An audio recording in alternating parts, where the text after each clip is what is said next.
आओ देखो, एक आशिक था, बड़ा चाहने वाला था गौसे आजम का, बड़ी मोहब्बत करता था गौसे आजम से। और जब जब 11वीं शरीफ का महीना आता और जब जब 11 तारीख आती तो अपने घर पे गौसे आजम के नाम की महफिल को सजाता। उसके घर में लंगर का इंतजाम होता था। कुर्ब जवार के फकीरों को पता था कि आज इस दिन यूसुफ मिस्री के यहाँ पर जाकर के दावत खानी है, यूसुफ मिस्री के यहाँ पर लंगर चल रहा होगा गौसे आजम के नाम का, चलो गौसे आजम के नाम का लंगर खाएंगे। हजरात, एक दिन ऐसा हुआ कि उस शख्स की तबीयत खराब हो गई, बीमार पड़ गया।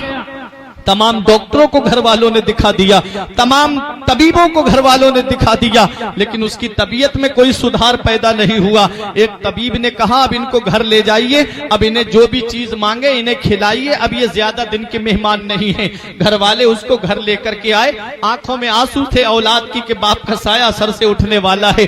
बीबी रो रही थी कि मेरे शौहर का साया सर से उठने वाला है। उसने आंखें खोल के देखा, घर वाले रो रहे हैं। बोला रोते क्यों हो? कहा कि आप चले जाएंगे, आपके गम में रो रहे हैं। तो उस यूसुफ मिस्री ने कहा था, ऐ मेरे बेटो, ऐ मेरी बीबी सुन, मैं दुनिया से चला जाऊं तो क्या हुआ, लेकिन एक वसीयत करके मैं तुमसे जा रहा हूं कि मैं ये वसीयत तुमसे करके जा रहा हूं कि जो गौसे आजम के नाम की महफिल को मैंने सजाया है, जो गौसे आजम के जिक्र की महफिल को मैं अपने घर पे सजाता आया हूं, जो लंगर मेरे घर पे गौसे आजम का चलता आया है, वो लंगर कभी खत्म ना होने पाए, वो गौस की महफिल कभी भी बंद ना होने पाए। उस घर वालों ने कहा यह तरीका हम कायम रखेंगे। और यूसुफ मिस्री ने कहा अगर मेरा इंतकाल उसी दिन हो जाए तो सुनो, मेरे इंतकाल की खबर किसी को मत देना, किसी को मत बताना कि मेरा इंतकाल हो गया है। लोग मेरी मोहब्बत में आते हैं मेरे घर पे लंगर खाने के लिए, मेरे घर पे आते हैं लोग गौस का जिक्र सुनने के लिए, मेरी मोहब्बत में खाना पीना छोड़ देंगे। यूसुफ मिस्री कहता है मेरा इंतकाल हो जाए तो किसी को बताना नहीं, मेरे गौस का लंगर शान से खिलाना, मेरे गौस के नाम की महफिल को जिक्र, गौसे आजम के जिक्र की महफिल को शान से सजाना। हज़रात गिरामी, यूसुफ मिस्री का इंतकाल उसी दिन हुआ जिस दिन मेरे गौस की महफिल सजी हुई थी, उसी दिन हुआ जिस दिन गरीब और मिस्कीन लंगर पे खाना खा रहे थे। अल्लाह अकबर। घर वालों ने यूसुफ मिस्री का जनाजा अंदर कमरे में ले जाकर के रख दिया, ऊपर से एक कपड़ा डाल दिया। मेहमान आ रहे हैं, खाना खा रहे हैं। खाना तनावुल करने वालों में एक फकीर भी बैठा हुआ था, गुजरी पहने हुए। सब खाना खा रहे थे लेकिन वो खाने को हाथ नहीं लगाए हुए था। घर वालों ने कहा खाना खा लीजिए। उस फकीर ने एक जिद पकड़ ली, बोले खाना खाऊंगा तो यूसुफ मिस्री के साथ में खाऊंगा, खाना खाऊंगा तो घर वाले के साथ में खाऊंगा। घर वालों ने कहा आप खाना तनावुल कर लीजिए। बेटे कहते हैं खाना खा लीजिए, खानदान वाले कहते हैं खाना खा लीजिए। यूसुफ मिस्री के लिए लोग कहते हैं कि अब आप उनको मत याद कीजिए। फकीर ने जिद पकड़ ली कि मैं खाना खाऊंगा तो यूसुफ मिस्री के साथ खाऊंगा। मत पूछ इन खरका पोशों को इरादत हो तो देख इनको यते बैजा लिए फिरते हैं अपनी आस्तीनों में। दीवाने की नजरों को जहां देख रहा है, दीवाना खुदा जाने कहां देख रहा है। दीवाने को तहकीर की नजरों से ना देखो, दीवाना बहुत सोच के दीवाना बना है। लोग समझ रहे थे कि ये दीवाना है जो खाना नहीं खा रहा है, लोग समझ रहे थे कि ये दीवाना है जो खाने को हाथ नहीं लगा रहा है। उन्हें क्या पता ये आने वाला कौन है। जिद पकड़ गया फकीर के खाना खाऊंगा तो यूसुफ मिस्री के साथ में खाऊंगा।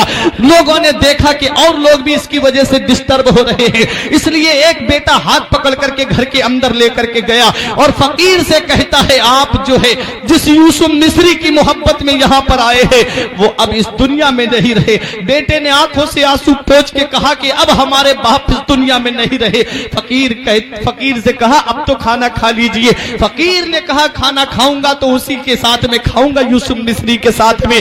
अल्लाह अकबर। बेटे ने कपड़ा हटा के चेहरे से दिखाया, ये देखो यूसुफ मिस्री का इंतकाल हो चुका है, ये देखो यूसुफ मिस्री अब इस दुनिया में नहीं है। ऐ मेरे गौस के नाम की महफिल सजाने वालों, ऐ मेरे गौस के नाम का जिक्र सजाने वालों, ऐ मेरे गौस के नाम की महफिल में आने वालों, मेरे गौस की शान तो देखो, मेरे गौस का मकाम और मर्तबा तो देखो। बेटे ने कहा यूसुफ मिस्री का इंतकाल हो चुका है, अब चल करके खाना खा लीजिए। फकीर कहता है खाना खाऊंगा तो इसी यूसुफ मिस्री के साथ खाऊंगा। दरवाजा जब अंदर जाकर के सरहाने की तरफ खड़े होकर के फकीर ने यूसुफ मिस्री के कान में एक बात कही, ये तेरी कैसी मेहमान नवाजी है कि हमें तूने दावत में बुलाया और खुदा आराम से सो गया। उठ जा अल्लाह का नाम लेकर के, इतना कहना था फकीर का कि यूसुफ मिस्री चारपाई पे उठ करके बैठ जाता है। अब एक भाई भी खामोश नहीं रहेगा। यूसुफ मिस्री उठ करके बैठ गया, कदमों पे गिर के कहता है, आप कौन है जो मेरी मदद कर रहे हैं? आप कौन है जो मेरे काम आ रहे हैं? औलाद ने अपने बाप को जिंदा देखा, बीबी ने अपने शौहर को जिंदा देखा, खानदान वालों ने अपने अजीज को जिंदा देखा। तो फकीर के कदमों पे यूसुफ मिस्री ने गिर के कहा, आप अपना नाम तो बता दीजिए। तो आने वाले फकीर ने कहा था, अरे जिस गौस के नाम की महफिल को तूने सजाया है वो बगदाद का गौसे आजम मैं ही तो हूँ, वो अब्दुल कादिर जिलानी मैं ही तो हूँ। ये अदाए दस्तगीरी कोई मेरे दिल से पूछे, ये अदाए दस्तगीरी कोई मेरे दिल से पूछे, वही आ गए मदद को मैंने जब जहां पुकारा। सरकार गौसे आजम नजरे करम खुदारा, मेरा खाली कांसा भर दो, मैं फकीर हूं तुम्हारा और ये तेरा करम है या गौस जो बना लिया है अपना। कहा मुझसे ये कमीना, कहा सिलसिला तुम्हारा। सुभान अल्लाह, सुभान अल्लाह, सुभान अल्लाह। गौसे आजम के नाम की महफिल है, ये गौसे आजम के जिक्र की महफिल।